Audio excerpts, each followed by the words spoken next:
السلام عليكم ورحمة الله وبركاته. بداية الحديث: أي فراغ في العالم الإسلامي من الواجب للحوزات العلمية التصدي لملئه؟ ومن ثم هل الحوزة بصيغتها الحالية تؤدي الدور المطلوب منها؟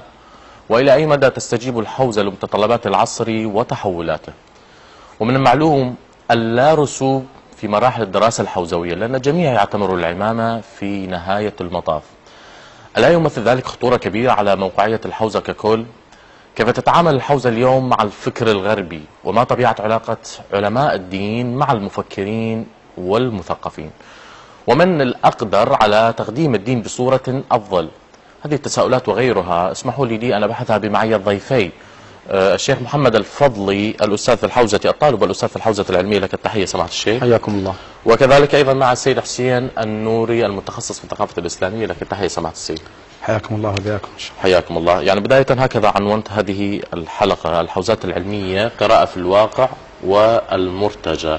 أبدأ معك سماحة الشيخ، وهو التساؤل الذي وضعته في مقدمة هذه الحلقة والتي قرأتها في مقدمتي، على أنه فعلا أي فراغ للحوزة العلمية هي معنية بملء هذه الفراغ؟ ما هي الفراغات في الحياة التي تكون الحوزة العلمية واجبها أن تملأه؟ أعوذ بالله من الشيطان الرجيم. بسم الله الرحمن الرحيم، والحمد لله رب العالمين، والصلاة والسلام على أشرف الأنبياء والمرسلين محمد وآله الطيبين الطاهرين وأصحابه المنتجبين. بدءا أحييك أستاذ هاني وأحيي ضيفك الكريم جناب السيد المحترم، ونقول بأنه الحوزة العلمية اليوم تشكل عصب الحياة في الواقع الإسلامي وخاصة الشيعي. تنطلق الحوزة العلمية من مدرسة القرآن والعترة، والقرآن والعترة عندما نأتي إلى دراسة القرآن والعترة نقول ما فرطنا في الكتاب من شيء. معنى هذا القول ما فرطنا، معنى هذه الآية ما فرطنا في الكتاب من شيء، انعكس على مقولة عند الحوزويين وعند علماء الدين وهي ما من واقعة إلا ولها حكم. لذلك انطلقت الحوزة لملء الفراغات الموجودة في حياة الناس، سواء كانت هذه الفراغات فراغات سياسية أو اقتصادية أو اجتماعية أو أخلاقية. إذن أصبحت مسؤولية الحوزة مسؤولية كبيرة وعملاقة جدا بكل ما تحتوي الكلمة من معنى. اليوم أصبحت الحوزة تمثل المحرك الرئيسي للسياسي للرئيس وللمرؤوس، وهذا المعنى انطبع في ذهن الكثيرين سواء في داخل البيت الإسلامي أو خارج البيت الإسلامي. لذلك نرى أن هناك هجمات كثيرة وجهت إلى الحوزة العلمية الشريفة، الغاية منها أولا فك الآصرة بينها وبين المجتمع والتقليل من شأن الحوزة وضعف المستوى العلمي الذي بدأ. قبل أن نصل إلى هذه موضوعات الهجمة التي تتعرض لها الحوزة العلمية، أنا بودي أن نقف في دائرة المقدمات. يعني بداية لنتحدث يعني ما هي الحوزة؟ هل هو مركز تعليمي؟ هل هي يعني محطة معرفية؟ هل هي مؤسسة علمية تعنى بدراسة الدين؟ على هذا الأساس بودي أن أعرفها. هذا جانب آخر: هل الحوزة هي معنية بترجمة الدين على أساس النظر إلى الواقع العملي؟ يعني بداية كمقدمة، ومن ثم نبحث في موضوعات أخرى. نحتاج إلى هذه المقدمة. الحوزة طبعا عندما تسمى حوزة هي من الحيازة، عندما يجتمع نفر معين لحيازة علوم معينة، العلوم الدينية سميت الحوزة. وبالتبادر، التبادر علامة الحقيقة. أصبحت تنطلق اليوم الحوزة على مجموعة من الطلبة التي تطلب العلوم الدينية من أجل إيصالها إلى المجتمع. طيب. هذا مفهوم الحوزة بصورة مختصرة جدا. تستند الحوزة طبعا بالأساس على القرآن الكريم والسنة النبية المحمدية والعترة سلام الله عليهم، إضافة إلى الإجماع، إضافة إلى العقل. هي عبارة عن إيصال الحكم الشرعي الذي وصل إلينا من السماء. نحاول أن نترجم حقيقة الحكم الشرعي إلى الواقع الخارجي من خلال إيصال مكلف إلى تنفيذ الحكم الشرعي وليس إلى معرفة الحكم الشرعي. جميل. يعني ما دمنا في هذه المقدمات حتى أدع حصة للسيد حسين نوري أن يتحدث أيضا وليد البدلوي في موضوعات المقدمة، ونحن نتحدث عن الحوزة. إذا ما كانت هي فعلا هي تترجم الدين، هذا يعني يحتاج على نحو البدية، على نحو الحتمية، أن نعرف مساحة الدين في حياة الإنسان، حتى فيما بعد نعرف أنه مساحة الحوزة أيضا. أولا ما هي مساحة الدين في حياة الإنسان، ومن ثم نعرف ما هي مساحة الحوزة في حياة الإنسان. لك الحديث. في البدء أعوذ بالله السميع العليم من الشيطان الرجيم. بسم الله الرحمن الرحيم، والصلاة والسلام على أشرف الأنبياء والمرسلين حبيبي إله العالمين بالقاسم محمد وعلى أهل بيته الطيبين الطاهرين، وبعد. تحية لك وللشيخ العزيز يعني ولكل من في هذا ساهم في هذا البرنامج.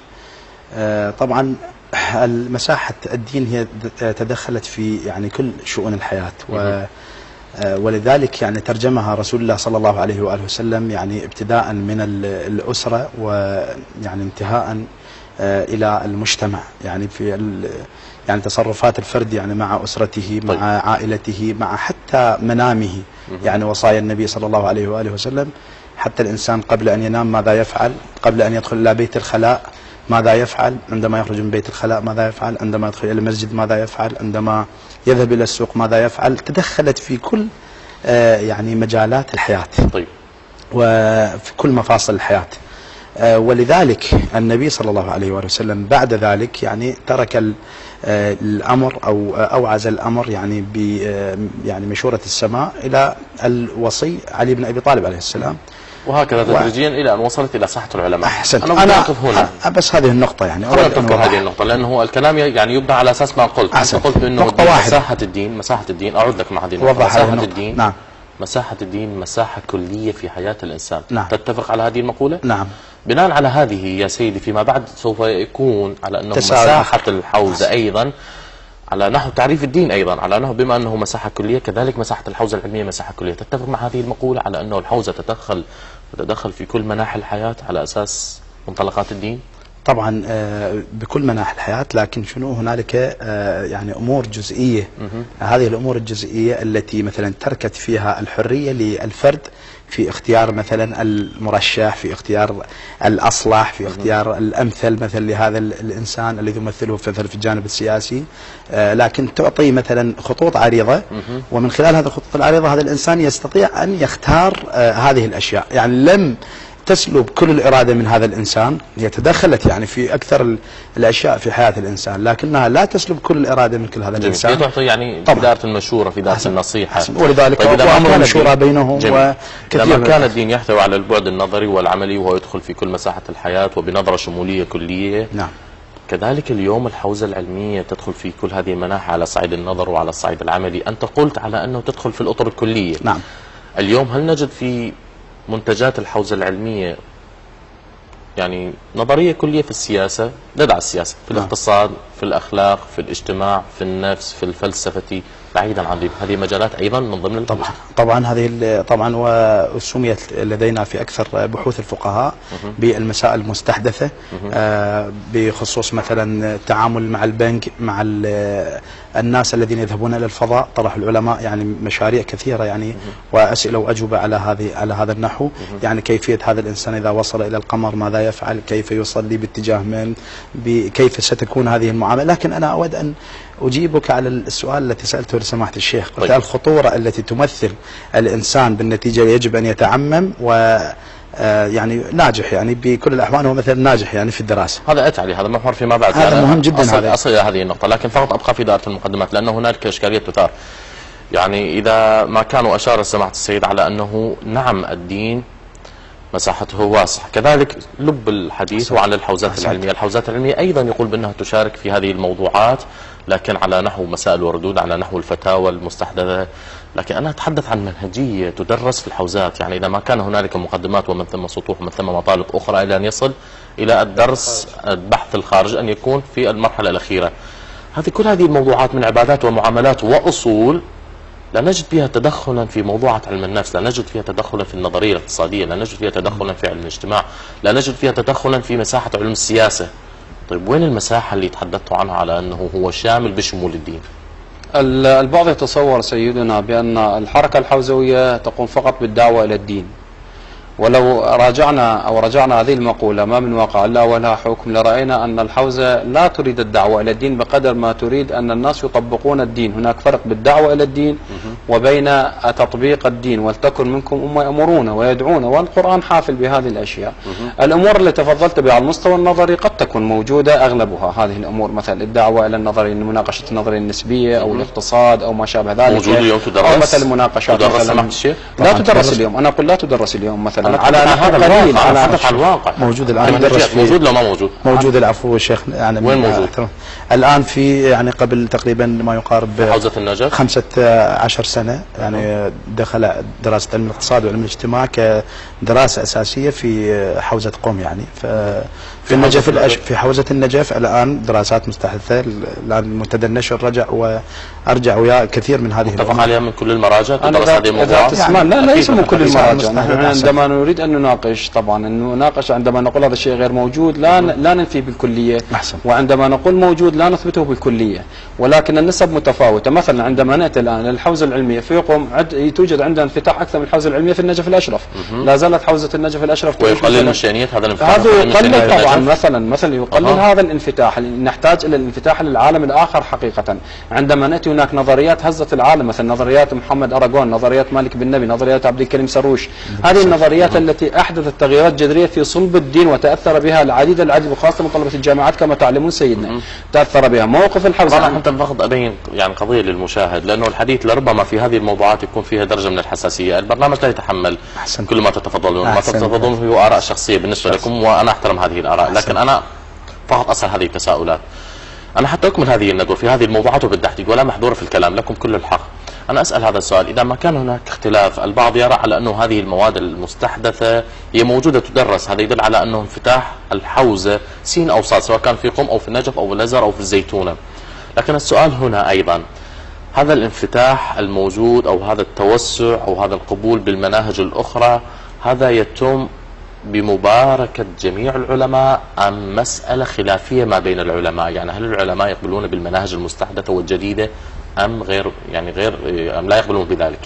قطعا هو المتعارف على الساحه الان لا الجميع لا يقبل بهذا الشيء. لماذا؟ توجد عندنا حوزه تقليديه وتوجد عندنا حوزه مثلا تحاول التجديد. عندما جاء مثلا عندما نريد ان نضع محمد باقر الصدر في اي حوزه، نقول في الحوزه المجدده التي ارادت ان تغير بعض المناهج الدراسيه الموجوده في الحوزه العلميه. عندما جاء الى كفايه الاصول قال الرجل لم يكتبها للتدريس، كتبها مجرد ملاحظات واراء طبقها الاخوند الخرساني. اراد عندما كتب الحلقات اراد تغيير. عندما جاء المظفر يعتبر مجدد على نحو المنطق عندما كتب كتاب المنطق.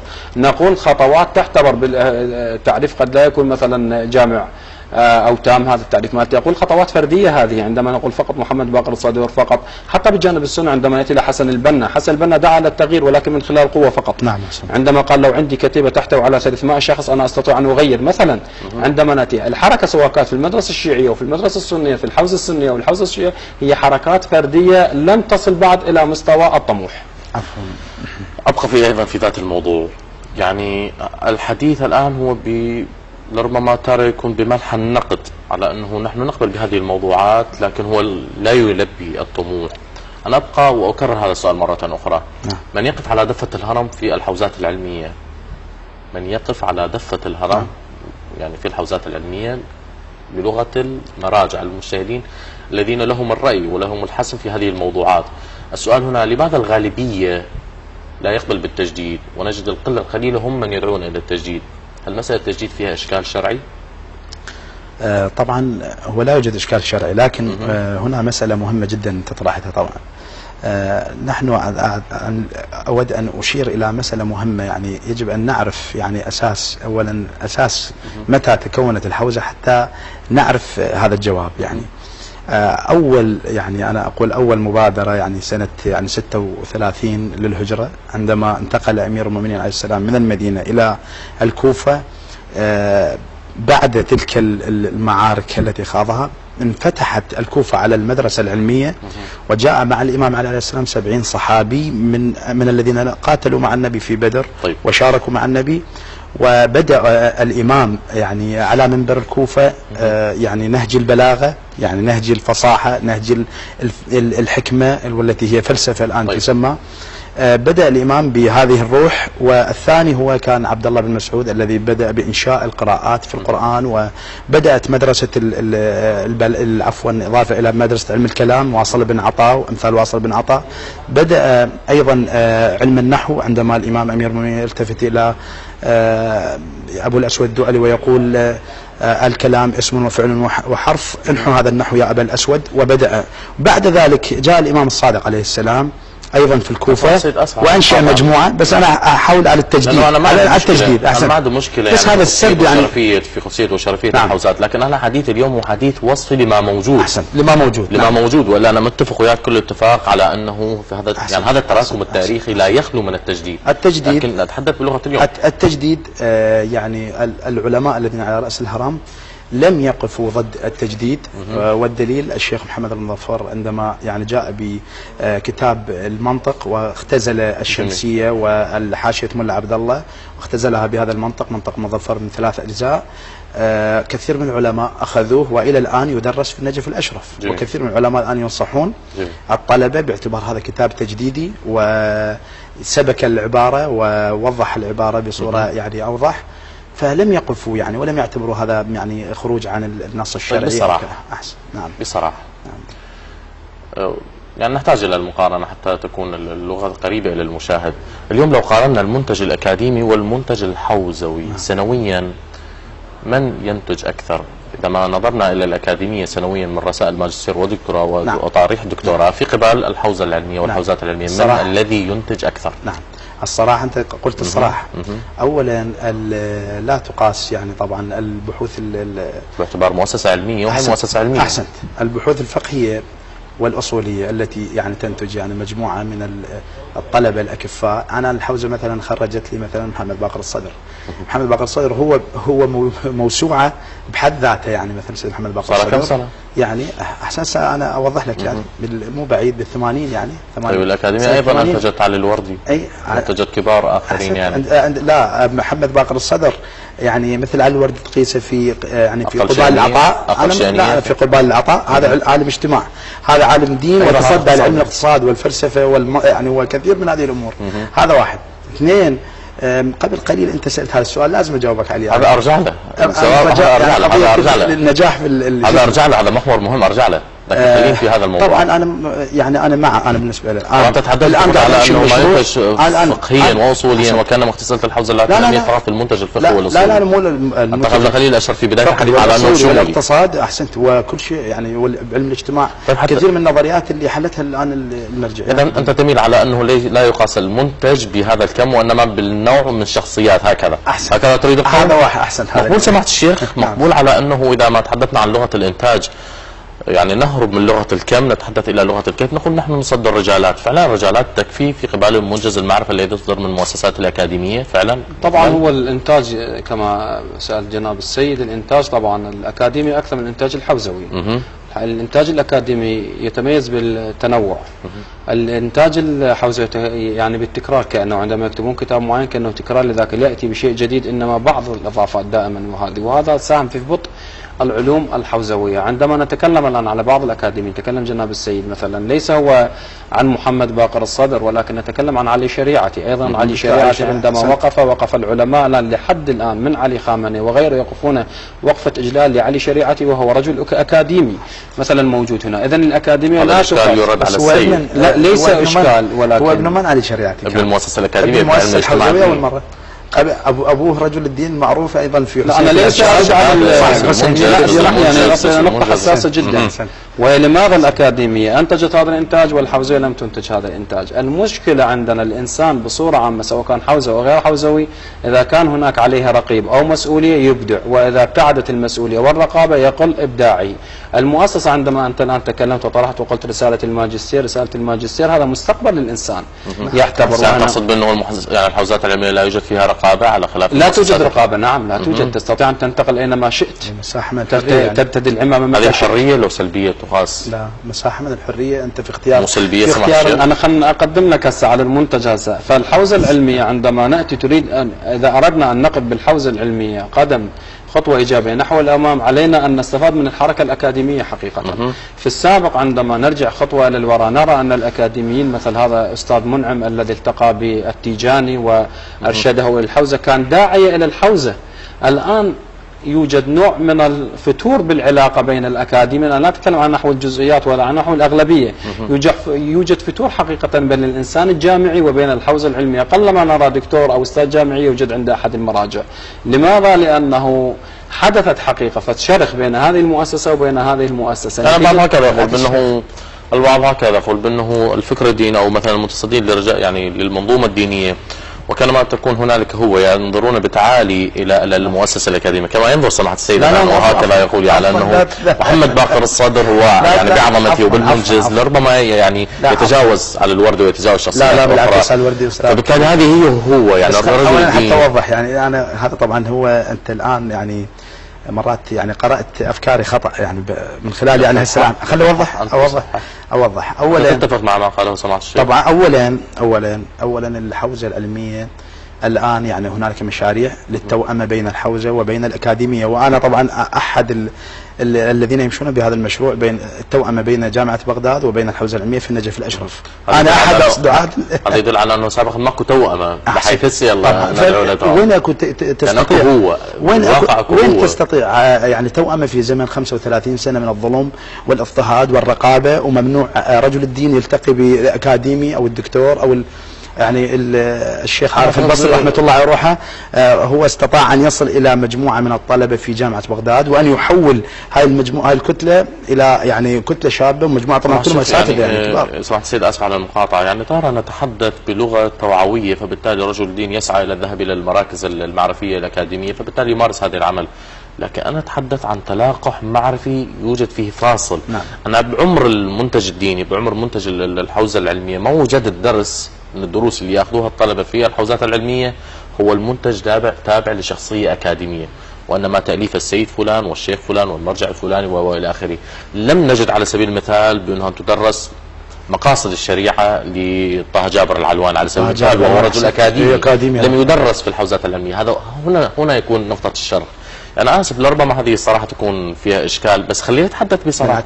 يعني الشيخ يقول نعم أكو تقصير، لأنه المنتج المعرفي سنويا من الأكاديمية هو أكثر من الحوزة. قلت بأنه لا يوجد رقيب. الكلمة وليس الكيف. يعني الشيخ يقول بأنه لا يوجد رقيب، وهذه نقطة سلب. أنت عبرت عنها بالحرية. الحرية نعم. أنا لماذا لا تكون نقطة سلب؟ الفرق بين الدراسة الأكاديمية والدراسة الحوزوية هي طبعا دراستنا من عهد الإمام الصادق عليه السلام، عبارة عن الحلقات، وصاحب هذه الحلقات كانت موجودة هنا الإمام الصادق، هناك هشام بن حكم، هناك يعني كل واحد يجلس في مكان. طيب. وهذا الشخص هو يستطيع أن يأتي يختار الأستاذ. يعني هو الشخص بيسأل من أفضل الأساتذة، ولذلك كلهم انكفوا على الإمام الصادق عليه السلام، أئمة المذاهب الأربعة أو غيرهم، يعني أو هشام بن حكم، سفيان الثوري. طيب. سفيان بن عيينة، غيرهم. هذه المساحة من الحرية في اختيار الأستاذ وفي اختيار الدرس أيضا. اختيار الدرس يعني أنت تأتي لا تختار درسك. طيب. في البحث الخارج الحرية، هنا تكمن الحرية ويكمن الإبداع. جميل. أنت تختار. طيب بعد هذا الاختيار لماذا لا تكون رقابة؟ بعد يعني أنا الاختيار باختياري قررت بأنه أنا مع جناب السيد. نعم. فيما بعد لماذا السيد لا يتابع؟ هي الرقابة بحد ذاتها هي طبعا تشكل عبء وعائق على هذا الإنسان. احنا في يوم من الأيام في الدرس في جامعة السيد عبد العال السبزواري، طبعا اعطونا الأسئلة الامتحانية، قالوا كل واحد يحل الامتحان ماله في الغرفة مالته الشخصية. فجئت أنا بالأسئلة، قالوا بس بشرط عندما يعني هذا الكتاب تقرأ من تريد شو اسمه تحدد لك وقت ساعة، هاي أنت لوحدك بينك ما بين الله عز وجل. شوف هكذا الفرق بين الدراسة الحوزوية والدراسة الأكاديمية التي يعني فيها كثير من الغش والسلبيات. جميل. فجئت يشهد الله ويعلم. الدراسة الحوزوية هذا اتهام خطير. تبني إنسان لا بسمح لي. والأكاديمية ما تبني إنسان. لا بسمح لي. الأكاديمية قائمة على الغش. مو انت ذكرت. احسن. هسه خليك لا هاي نقطة. اكمل الحديث على الهواء مباشرة. هسه على الهواء ولا انا اوضحها. يعني طبقت هذا الكتاب وبدأت بالامتحان، بدأت يعني امتحن. فالسؤال يعني هو يمي والكتاب يمي. طيب. لكن حسيت بأن الرقيب هو الله. جميل. فجاء طبعا بعد ذلك اجينا الأستاذ وقعدنا احنا مجموعة. كل واحد احسن على الوقت مسموح. كل واحد اعطى كتابه من الأستاذ عفوا الورقة. بس واحد من الطلبة التفت على الأستاذ قال له أستاذ أنا آسف، أنا فتحت الكتاب أنا أمام الطلبة كلها. طيب. قال له أنت لك درجة 100% لأنك يعني بدأت بإصلاح نفسك والآن أمام الموجودين. جميل. هكذا صناعة الإنسان يعني وحرية اختيار المنهج. أنا حتى لا أشتت الموضوع. نعم. يعني في هذه النقطة بالتحديد يعني حتى أحاججك وأنت رجل دين وأكيد درست نظرية المعرفة. نعم. أنا أقدر يعني الآن أستطيع بأنه أعتبر هذا قولك حجة أعمم على كل طلبة الحوزات العلمية على أنه سيد فلان بينه وبين الله امتحن في المادة العلمية ولم يراجع الكتاب، فبالتالي بينه وما بين الله يكون هذا الكلام حجة قطعية على الكل طلبة الحوزات العلمية يحلون الأسئلة بينهم وما بين الله. من نظرية المعرفة صحيحة نعمم كلامك؟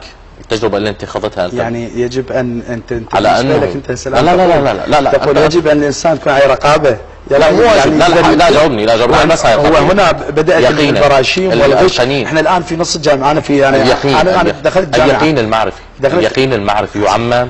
هذه التجربة التي تعمم لا تعمم خلاص. إذا لا تعمم أيضا مقولة على أنه المؤسسات الأكاديمية يحدث فيها ما يحدث من غش، وبالتالي قللت من شأنيتها وجعلت الدراسة الحوزوية دراسة إلهية. مو إلهية يعني على لا طبعا دراسة العلوم صراحة الشيخ مقولة هذا الحديث على أنه المؤسسات الأكاديمية لربما لا تكون فيها النية الصافية، لا يكون البعد الإلهي حاضرا فيها، نظرة غش وما شابه، بالتالي نقلل من شأنها. أنت قلت سمحت السيد لا نقولها في كل الأحوال.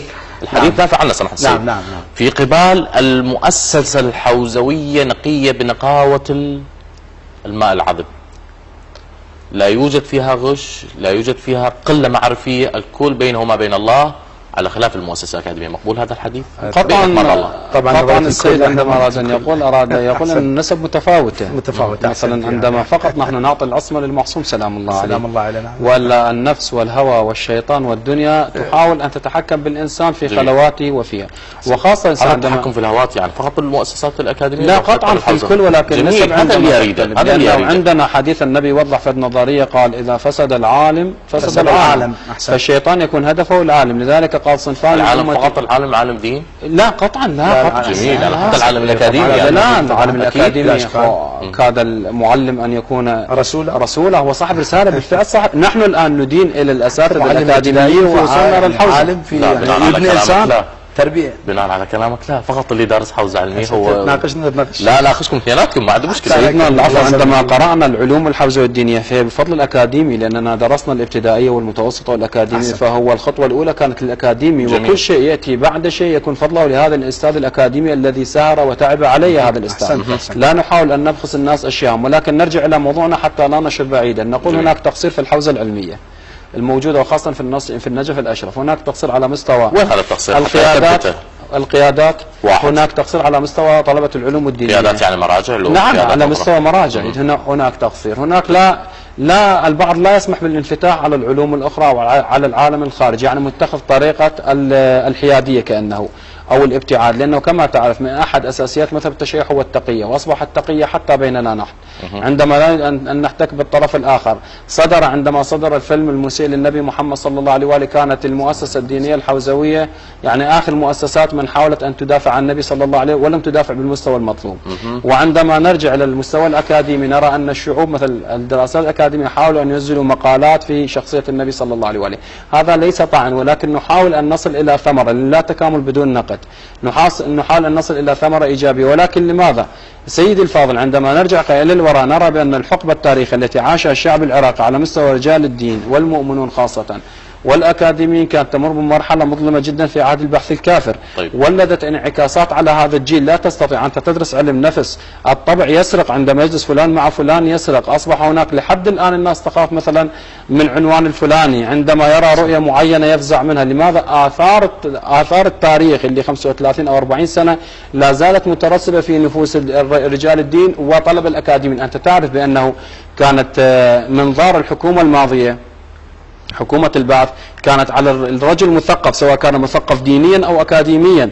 لذلك نرى الكثير من الطلبة الأكاديميين مثلا شلتهم اليد البعث الكافر حالة انتعاقهم. الآن خرج عندنا أطباء مثلا دكاترة على مستوى شباب مثلا وماجستير على مستوى شباب وتفرح حقيقة بهذا التقدم العلمي. وكذلك عندما تقول المستوى التكنولوجيا والعلمي في الحوزة العلمية، السيد آدم يقول الآن بدأ يدخل إلى الحوزة العلمية، ولا في السابق لم يكن هذا موجود.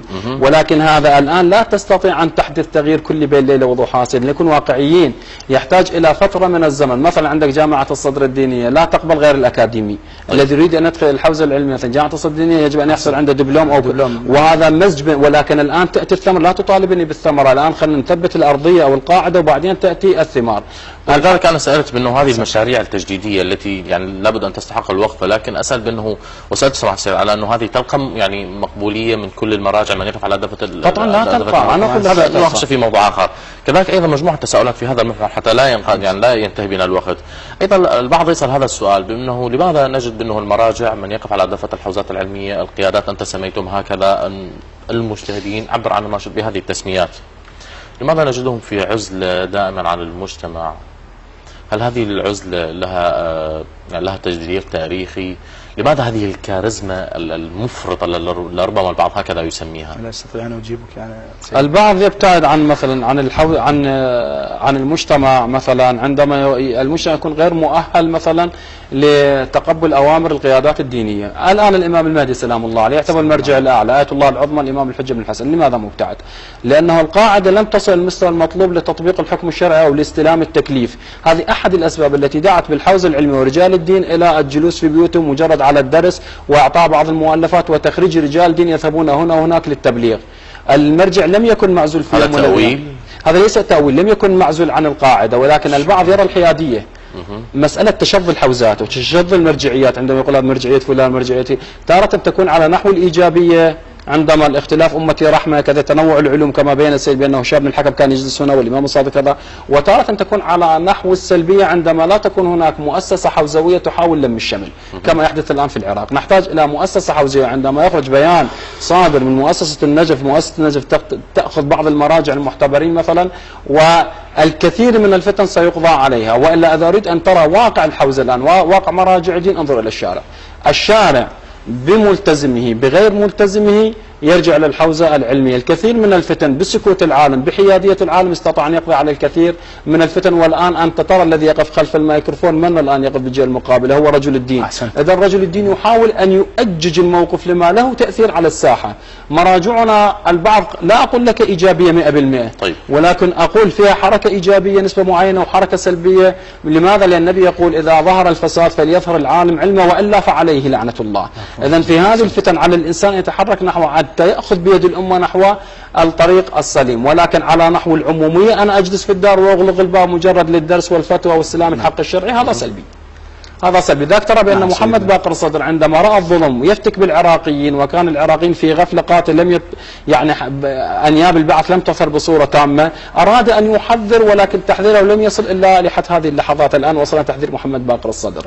قلنا لو كان هناك تحذير آخر في قبال محمد باقر الصدر، مؤسسة حوزوية ساندت نوعا ما السيد الشهيد محمد باقر الصدر، لما راح ضحية، لما راح الشهيد الثاني محمد الصدر، لما راح ضحية، لو كان هناك تكاتف قليل من المرجعية. إذا نحتاج إلى عمل مؤسسات. هذه وجهة نظر واحدة، في وجهة نظر أخرى. أحسن. يعني ما مقبول بأنه اليوم الحديث على أنه في قبال الواقع. نعم. لكن يعني أنا أتيح لك هذا عدم اتفاق مع الشيخ، لكن أيضا أضيف له سؤال، بأنه فعلا مقبول هذا الحديث على أنه المجتهد المرجع الديني آية الله العظمى يكون في عزلة عن المجتمع وعن الواقع بلحاظ الواقع نفسه، لأنه الواقع غير صحيح، توجد فيه سلبيات، لذلك هو لا يقع.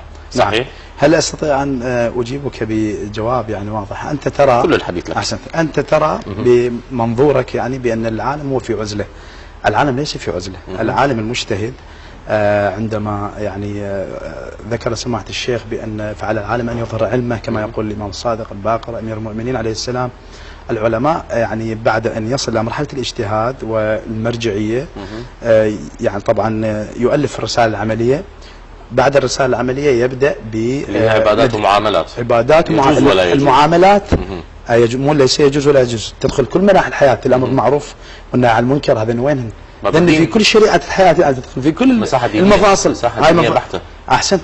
لا كيف يعني؟ الأمر بالمعروف والنهي عن المنكر. هي العبادات ومعاملات مساحة دينية بحتة. المعاملات أنت تقول المعاملات. هي عبادات ومعاملات. المعاملات على أساس يجوز الزوج الذي يريد أن يتزوج من زوجته إلا عن طريق على أساس الحلية والحرمة، لا تخرج من هذه الأربعة، يا إما حلال يا إما حرام يا إما مكروه يا إما مستحب يا إما مباح. الخامسة.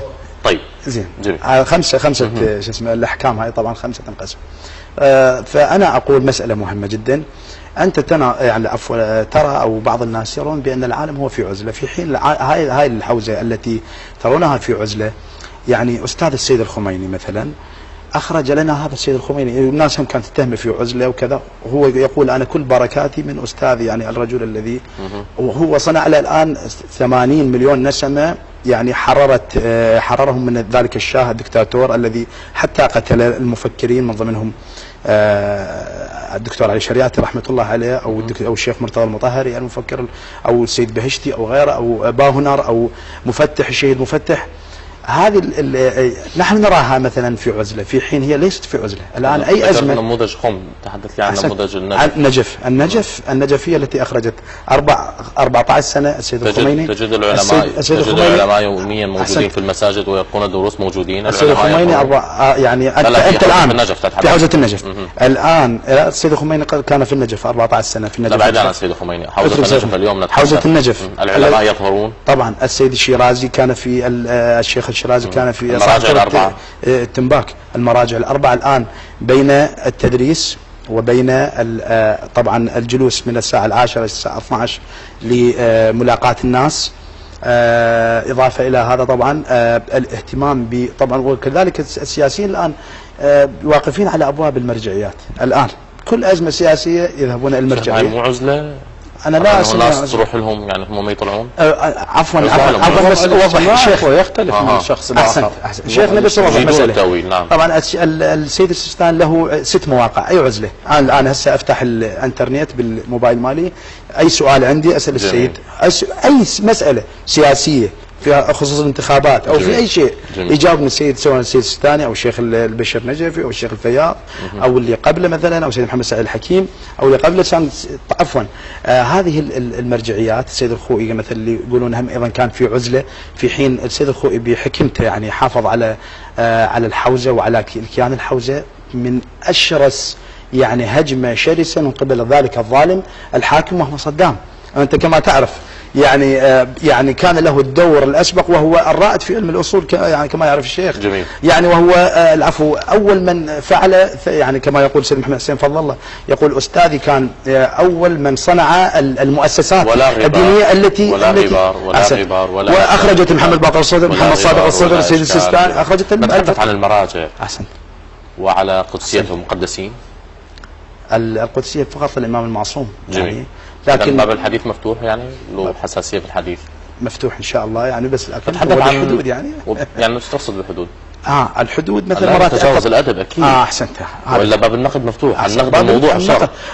انا سؤال يا سيدي محمد صادق الصدر قال سيدنا باب النقد مفتوح لك جميل. مثلا من ناحيه يعني اذا عندك قدره على المناقشه. نتحدث عن المراجع الذين يقفون على دفة الهرم، الذين يعني يتصدون لباب التقليد والى اخره. اكو حالة في الحوزات العلمية تسمى ظاهرة الاسر والعوائل العلمية. موجودة هيك ظاهرة لو ما موجودة؟ أن يكون الدرس الأفضل وأن يكون الدروس والأساتذة الأفاضل والأكارم هم من يدرسون أولاد الأسر وتلك العوائل العلمية. قد لا يعني من يكون مبتدئ أو من دولة أخرى أو من منطقة ريفية أو إلى آخره قد لا يتساوى مع هذه العوائل العلمية. بينك ما بين الله موجودة هذه الظاهرة لو موجودة؟ سلبية أم إيجابية؟ تارة تكون سلبية وتارة تكون إيجابية. بالأغلب تكون سلبية طبعا. بالأغلب تكون سلبية لأنه الدين ولم يوضع لأحد من الأشخاص، ولكن هناك اعتبارات وضعت عندهم مثلا. طيب هذه السلبية خلي أسأل بسؤال خبيث هيك يعني لربما هذا يعني وين السلبية بها؟ شنو السلبية؟ السلبية نوع من الاحتكارية أصبحت عند رجال الدين. الاحتكار اصبح كانه رجل دين اصبح محتكر. الاحتكار في اي باب؟ مثلا الدرس الجيد مثلا. مثلا نحن نعلم ان بعض الطلبه مثلا لا يعطى راتب الا بشق الانفس، ولكن بعض المنسوبين ابوه كان خطيب مثلا حسيني معروف او مثلا كان ابن عالة علميه، الكارتات الرواتب تذهب اليه مباشره حتى وان لم يحضر الدرس.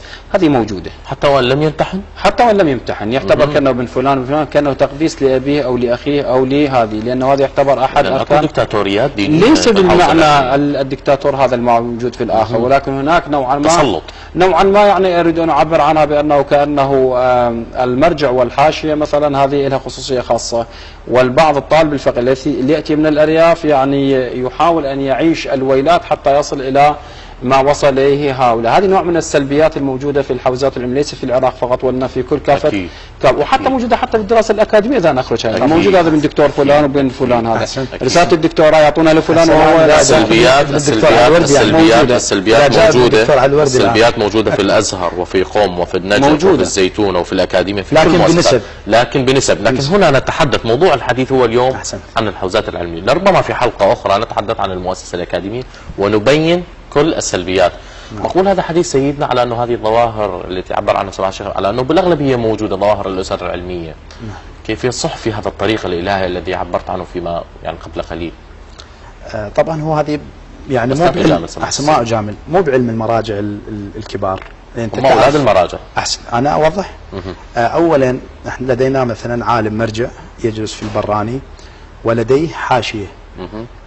اكثر هذه التصرفات الجانبيه والسلبيه انا اشوفها بالحواشي، يعني حواشي العلماء، يعني حاشيه العالم. وطبعا هؤلاء الحاشيه مثلا، يعني الحاشيه محسوبه على فلان مثلا، او محسوبه على جهه معينه، او هذه الحاشيه محسوبه مثلا ذول نجفيين مثلا، نقول كمثال شوي نصرح يعني تصريح، وان كان ما يزعلون علي اخوتي هناك في النجف الاشرف، لكن الصراحه مطلوبه الان. الحواشي اكثر الامراض الاجتماعيه اللي كنا مثلا نحاول احنا نشوفها كطلبه، ونشوف اكو فد يعني بيناتنا يعني التفاضل كان من قبل الحواشي.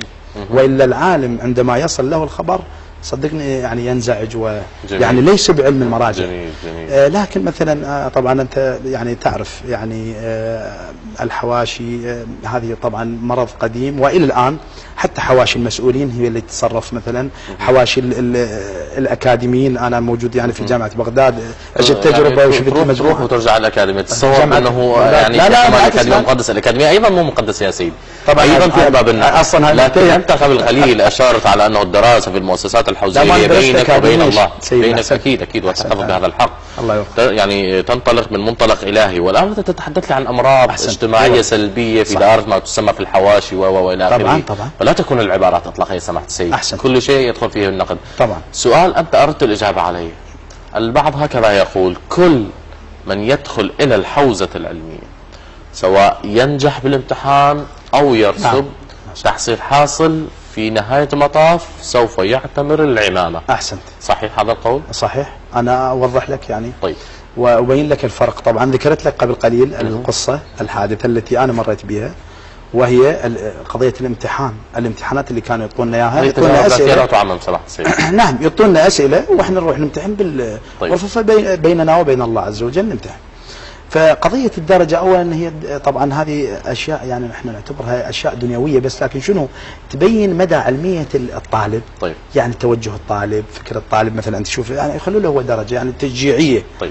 يعني هي الاساس بالاخير. انا اوصل للبحث الخارج بالنتيجه ما يعطوني لا شهاده دكتوراه ولا ماجستير ولا ماستر ولا اي، يعني ما يعطون هذا. طيب. يعني بعد تعبي جهودي كذا ما انا جاي مثلا من اجل أن أخذ العلوم الدينية يعني من القرآن والسنة كما قال الشيخ وأهل البيت عليهم السلام، يعني وأنتهل من علوم محمد وآل محمد. تدافع عن الذين يرسبون الذين يرسبون وفيما بعد يرصدون الأئمة. بعض الذين يرسبون كانوا أكثر أخلاقا وتدينا للأسف من المرات في بعض الأخلاق، يعني بعض الأشخاص الذين يعني الذين مثلا ياخذ 95% 90%، لكن احنا نشوف في الإمام علامة تقوى وعلامة درس، يعني علامة على أنه انتساب إلى المؤسسة المعرفية، انتساب إلى المؤسسة العلمية. ما العلاقة على إيمانه على تدينه؟ الدرجة كما قلت لك، الدرجة تعطى للإنسان يعني بمجرد هي سؤالي واضح. أنا سؤالي واضح. العمامة أنتم الذين ترتدوها ألا تدل على أنه أنت طالب علوم دينية؟ طالب علوم دينية فقط. خلاص، إذا المعيار يعني مو معيار أنه أنت مؤمن أو غير مؤمن، قد يكون أنا أكثر إيمانا منك. السؤال على أن قد يكون هكذا، يعني نحن كما يقول ابن سينا: الله سبحانه وتعالى كل ما دخل على باب العقل فهو بالتالي يدخل في عالم الممكنات، كل ما قرع ذهنه فهو يدخل في عالم الممكنات. ولذلك الفرائض على هذا الأساس ببسيط العبارة وبإجابة محددة. نعم. ليس شرطا أن يكون الطالب أن يعني سواء نجح أو رسب في تحصيل حاصل هو يرتدي العمامة. نعم. أولا أنا حتى أوضح لك حتى أمام الشيخ، إحنا عندنا الطالب عندما ينتخب يعني من منطقته ويزكي رجل الدين في منطقته ويذهب، يعني ينذر نفسه وأهله يفرغوه لدراسة العلوم الدينية. عندما يذهب هو لدراسة العلوم الدينية، يعني قسم من بعض الطلبة قبل أن يعني يريد أن يعني يكمل المقدمات هو يرتدي العمامة، باعتبار هو دخل في هذا السلك، يعني السلك الحوزوي العلمي. هو بعد يعني عندما يشاهد يقول هذا طالب. جميل. واحنا الى الان احنا طلبه. الشاهد شيخ حتى لو لم ينجح سماحة الشيخ؟ حتى لو لم ينجح. البعض ارتدى العمة حتى قبل أن يذهب إلى النجف الأشرف، وليس أنت حتى مثلا أجابك بصريح العبارة. أحسنت. هاي العفو، هاي الحالة السلبية الموجودة هنا عندنا في بغداد. الكثير من العمام قبل أن يذهب أو قبل أن يتعلم مسألة واحدة. يا سيدي الفاضل، نحن نعلم أحسنت. القدسية ليس لقطعة القماشة التي يضع على رأسه والعباءة التي يرتديها، إنما دلالة على التدين يعني دلالة على المعرفة، دلالة على المسلك الذي تسلكه، وإلا شرف العلم بشرف موضوعه. الآن عندما يأتي إنسان يدرس الطب، هذا نعطيه قسم كبير من الاحترام لأنه يعالج أمراض الإنسان البدني. جميل. لكن إذا يرسب يخرج من طبعا يخرج من الدائرة ولا يقال عنه دكتور. كذلك رجل الدين لأنه يعالج الأمراض الباطنية. غير ذلك سواء يعني نجح أو رسب. هذه سلبية ندفع ثمارها حتى هذه اللحظة الآن، لأنه يقول من عمل بغير علم. لا الشيخ أنا أسأل الشيخ سؤال. أنا بخدمتكم. الله يسلمك. أنت بكل دروسك من المقدمات للسطوح للبحث الخارج أنت نجحت فيها؟ لا قطعا، درجات متفاوتة أخوة، درجات سمعت شيخنا؟ درجات متفاوتة.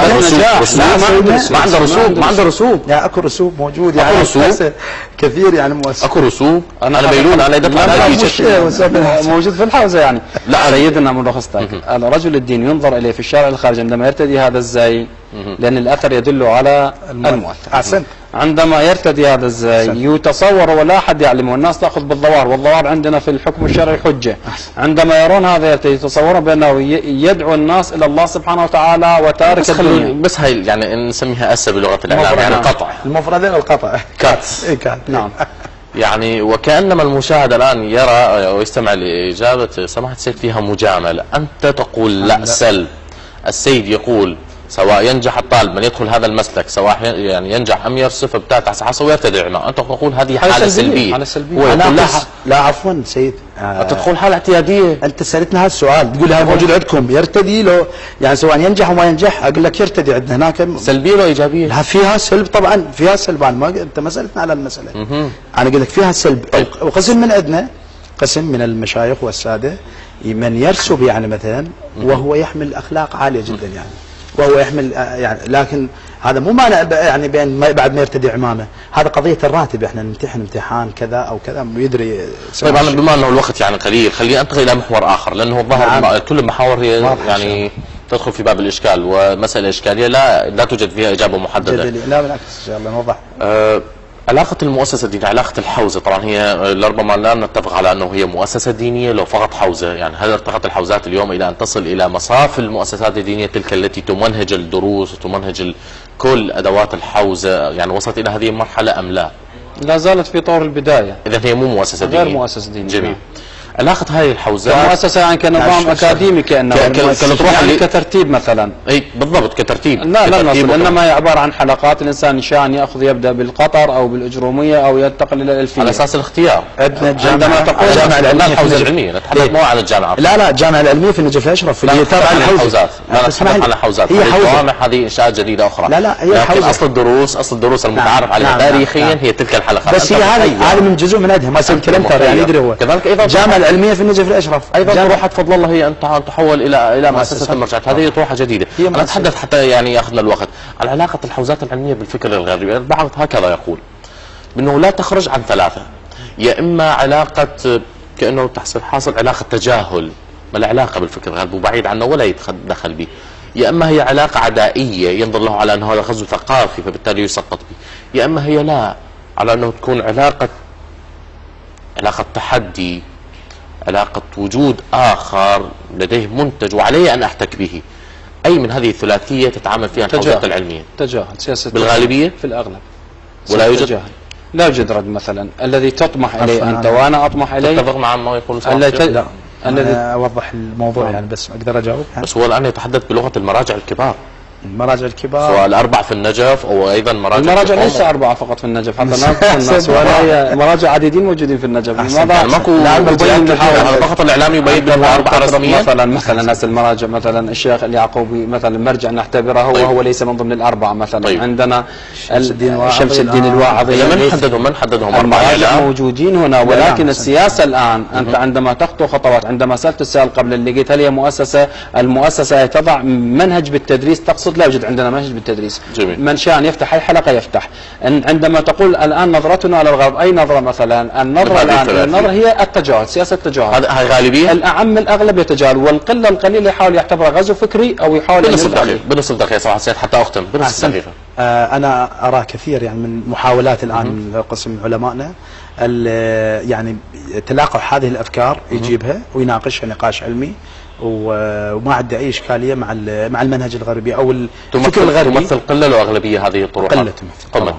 إذا أنا أشكركم على هذا الحضور وعلى الثراء المعرفي، وان كانت موضوع اشكاليه لا نتحمل وزر هذه الطروحات، انتم تتحملونها، لانه المؤسسه الحوزويه بامكانها ان تصدر فتوى واحده، يا اما بعنوان الفاسق او بعنوان الاثر الايجابي. لا ان شاء الله. جزيل الشكر للشيخ محمد الفضل الاستاذ والطالب الاستاذ في الحوزه العلميه، كذلك الشكر موصول للسيد حسين النور المتخصص في الثقافه الاسلاميه. ساده المشاهدين شكرا لكم على حسن المشاهدة، حتى ألتقي بكم في الأسبوع القادم. كنت معكم في الإعداد والتقديم هاني عبد الصاحب، في أمان الله.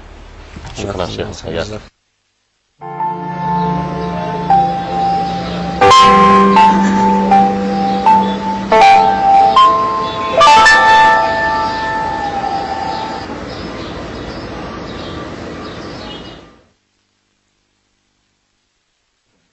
نسألك يا من هو الله الذي لا إله إلا هو الرحمن الرحيم الملك القدوس السلام المؤمن المهيمن العزيز الجبار المتكبر الخالق البارئ المصور الغفار القهار الوهاب الرزاق الفتاح العليم القابض الباسط الخافض الرافع المعز المذل السميع البصير الحكم العدل اللطيف الخبير الحليم العظيم الغفور الشكور العلي الكبير الحفيظ المقيت الحسيب الجليل الكريم الرقيب المجيب الواسع الحكيم الودود المجيد الباعث الشهيد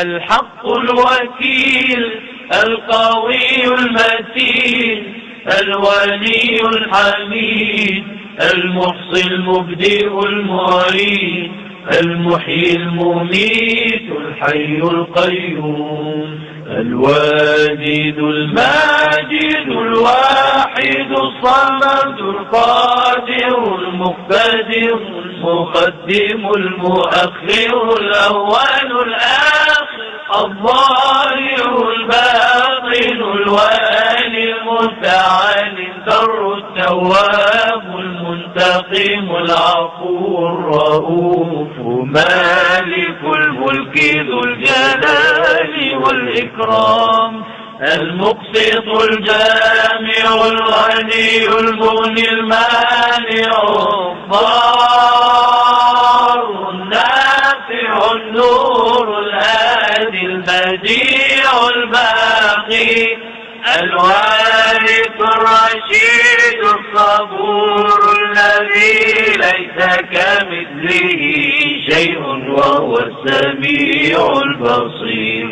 اللهم صل أفضل صلاة على أسعد مخلوقاتك سيدنا محمد وعلى آله وصحبه وسلم عدد معلوماتك ومداد كلماتك كلما ذكرك الذاكرون وغفل عن ذكرك الغافلون.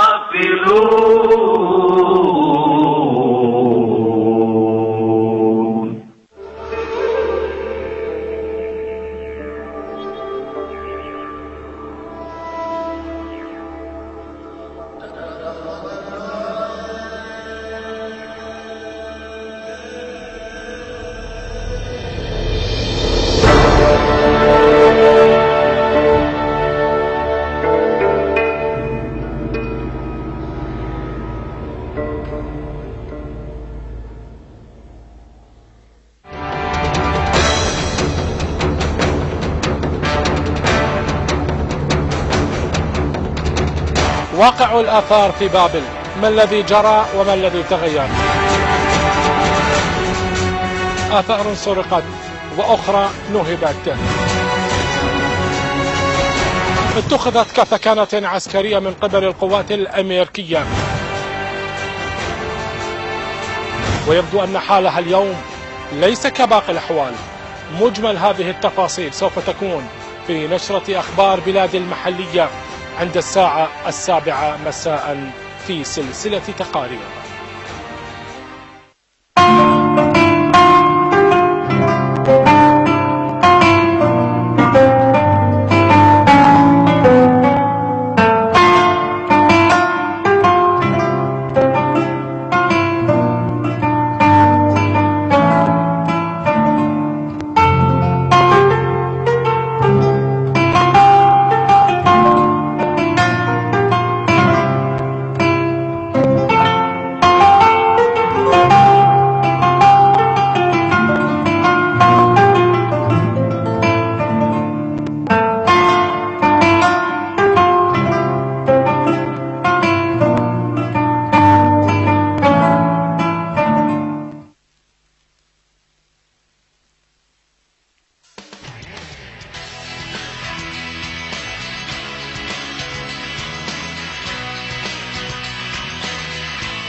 اهلا وسهلا بكم مشاهدينا، احلى تحيه مني لكم وانا التقيكم في حلقه جديده ان شاء الله تكون مميزه من برنامج تاكسي الجمعه. اكيد راح تستغربون للمكان اللي احنا فيه، لكن الحقيقه حسيت بعطل بالسياره حتى نتواصل وياكم.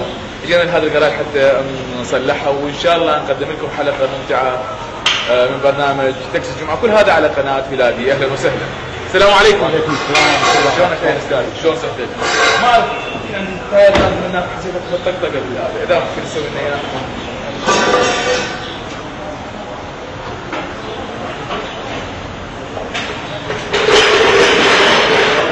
بس خليك عربي تطلع تفضل عن ابو حسين.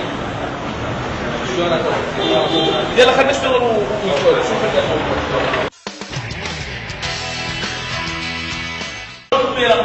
والله بدي اشوف يعني هذا اثرت عليكم على الشغل والله هي طبعا تاثر، يعني مو ما تاثر، يعني طاقه غزيره وهاي شغل تشوف ما ياكل من محل فوق ثم ما تاثر. شنو السبب هاي؟ ليش ماكو مجاري هنا؟ والله هنا طبعا المنهولات ماكو في هاي السفر، وهاي السفر هلاقي المنهولات وماكو مياه شعب. هسه نبلغ اهل الامانه وما جايين. بلغتوهم واجوا؟ اي نعم. بلغتهم. ليش بدها الحريق؟ مو تقسمونه بالسعر، لا تندلع.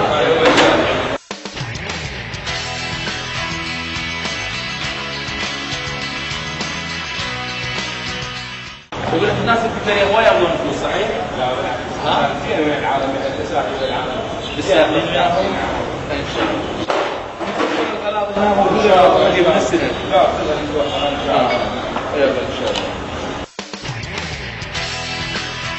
العام شلون ابو حسين؟ والله خلي الكاميرا تشوفك، شلون راح تشتغل بالسعوديه؟ والله شيء يعني شغل يعني معدل ايش قد يكون؟ والله تشتغل هنا لو صاحب الجراج؟ هذا احنا نشتغل هنا طبعا. ايه صاحب الجراج انت راح تشوف الكاميرا. تشتغل هنا؟ نعم. على كيف؟ شلون اسبوعياتكم؟ والله طبعا احنا يوميات 11 10 نعم. وهذا اشهر تاخذ واحد شيء يعني ما شهور لا. يعني افرض اليوم ما اجاكم اي شغل. نسبة ناخذ خفيف بس يعني مدارات.